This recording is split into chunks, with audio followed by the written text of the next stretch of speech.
안녕하세요. 김태훈 목사입니다. 뚜벅뚜벅 메시지, 오늘은 요한일서 묵상 5번째, 하나님의 사랑이 내 마음에 머무는 비결. 요한일서 3장 13절에서 24절의 말씀 가지고 뚜벅뚜벅 걸어가겠습니다. 네가 봤어?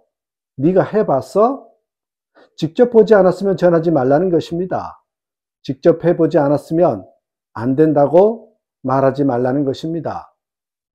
어느 목사님께서 전도 훈련을 하는데 도무지 전도에 자신을 갖지 못하는 교인들이 있더랍니다. 그들을 어떻게 전도하게 할까 생각하다가 상가로 데려가 가게마다 찾아가서 단순히 말 한마디만 하게 하였답니다. 정중하게 인사를 하고는 저는 예수 믿는 사람입니다. 저는 예수 믿는 사람입니다. 그리고 다시 인사를 하고 나오라고 했답니다. 그런데 전도 못하겠다던 교인들이 전도에 담대함을 가지게 되었노라고 간증하더라는 것이죠. 그 목사님의 말에 신선한 도전을 받았습니다. 그렇습니다. 나는 예수를 믿는 사람입니다 하고 고백만 분명히 해도 전도한 것이라고 말할 수 있습니다. 많은 성도들이 이 고백도 못하고 삽니다. 간단할 것 같은 이 고백이 쉽지 않습니다. 이 고백을 떳떳하게 할 자격이 없다고 느끼기 때문이지요. 과연 어떤 사람이 나는 예수 믿는 사람입니다 하고 떳떳하게 고백할 수 있겠습니까? 세례를 받았다면, 교인으로 등록되었다면, 집사 직분을 받았다면, 나는 예수 믿는 사람입니다. 과연 누가 이 고백을 떳떳이 할 수 있단 말입니까? 예수님께서 그 기준을 주셨습니다.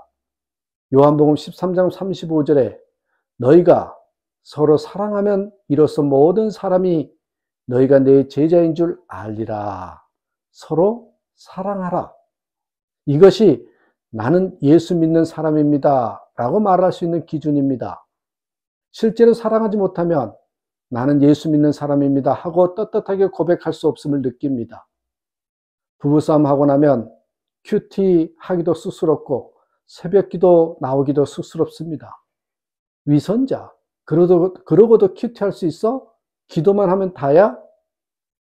운전하다 다투고 난 뒤에 교회 가는 모습을 보여주기가 참 쑥스럽습니다.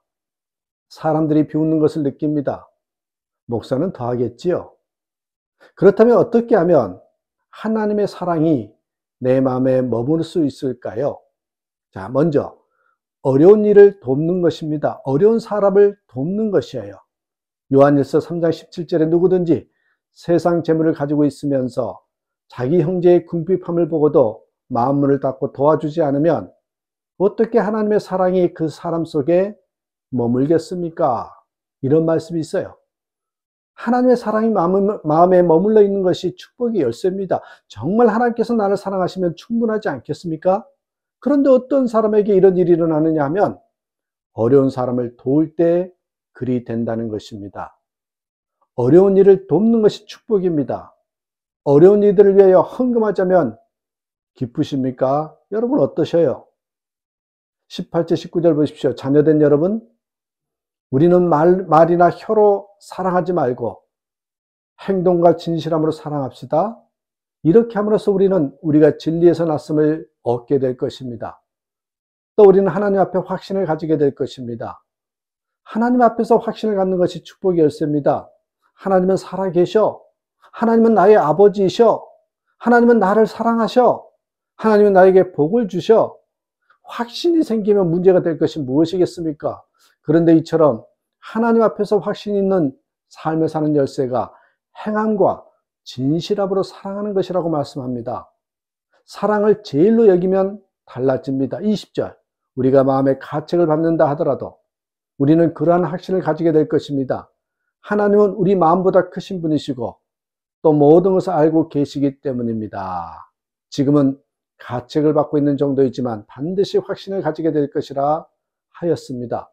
하나님은 우리 마음에 사랑하지 못한 것으로 인해서 가책을 느끼는 것을 알고 계시다는 것입니다. 그것을 놓치지 마시기 바랍니다. 하나님은 우리 마음보다 크신 분이기 때문입니다. 주님이 그리 되게 하실 것입니다. 우리가 사랑이 충만하면 마음에 두려움이 없는 담대함이 생깁니다. 21절, 사랑하는 여러분, 우리가 마음의 가책을 받지 않으면 우리는 하나님 앞에서 담대함을 가지고 있는 것이요. 기도를 해도 주님이 반드시 응답하실 것이 믿어집니다. 22절에 우리가 구하는 것은 무엇이든지 하나님에게서 받을 것입니다. 우리가 하나님의 계명을 지키고 하나님께서 기뻐하시는 일을 하기 때문입니다.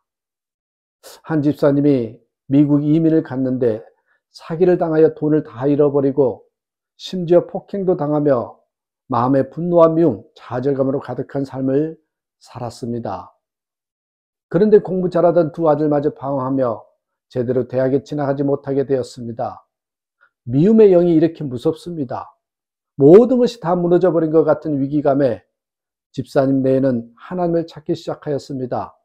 하나님께 매달리며 열심히 기도했는데 자꾸 마음에 용서하라, 사랑하라는 마음이 들더랍니다. 결국 가족들 사이에서 회개와 용서와 사랑의 역사가 일어났습니다. 그리고 손해를 끼치고 말과 행동으로 엄청난 고통을 주었던 사람들을 용서하였습니다. 그랬더니 놀라운 일이 벌어졌습니다. 두 아들이 공부를 하기 시작한 것입니다. 형제 둘 다 함께 대학에 들어갔습니다. 졸업할 때가 되었습니다. 여러분, 사랑의 영은 살리는 영입니다. 그 집사님 울면서 고백했습니다. 진작 이렇게 마음을 정리했다면 돈은 잃어버릴지라도 이렇게 오랫동안 우리 아이들까지 이런 고통을 겪지는 않았을 텐데 말입니다. 사랑하라. 결코 무거운 계명이 아님을 명심해야 합니다. 그것이 우리가 사는 길이고 가족이 살리는 길이고 여러분 교회도 사회도 살리는 길입니다. 23절, 하나님의 계명은 이것이니 곧 그 아들 예수 그리스도의 이름을 믿고 그리스도께서 우리에게 명하신 대로 서로 사랑하라는 것입니다. 사랑하라. 우리 힘으로 지켜야 할 계명이 아닙니다. 지킬 수도 없습니다. 예수님이 사랑하도록 해주시는 것입니다. 24절, 그리스도의 계명을 지키는 사람은 그리스도 안에 있고 그리스도께서도 그 사람 안에 계십니다. 그리스도께서 우리 안에 계시다는 것을 그가 우리에게 주신 성령으로 우리는 압니다. 사랑해야 성령님이 오신다는 말이 아닙니다. 성령님이 오셔서 우리가 사랑하라는 계명을 지킬 수 있게 해주신다는 말입니다. 예수님 안에 있고 예수님은 우리 안에 계심을 알게 되면 누구나 믿음으로 사랑으로 살게 되게 돼 있어요. 살게 됩니다. 크리스티 킴 선교사님이 청년 때 어느 날 룸메이트가 많은 형제들로부터 꽃다발을 받았는데 자기에게 꽃다발을 가져다 주는 형제는 한 사람도 없었답니다. 자기 혼자 방에서 울었답니다. 주님, 이것이 무엇입니까?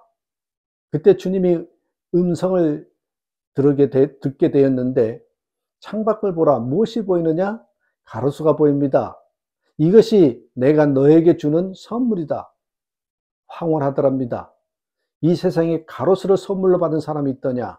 그때부터 김 선교사는 봄 가을로 황홀하다고 고백합니다. 주님의 사랑을 깨닫는 것이 그분이 그렇게 놀랍게 사역하시는 힘이었습니다.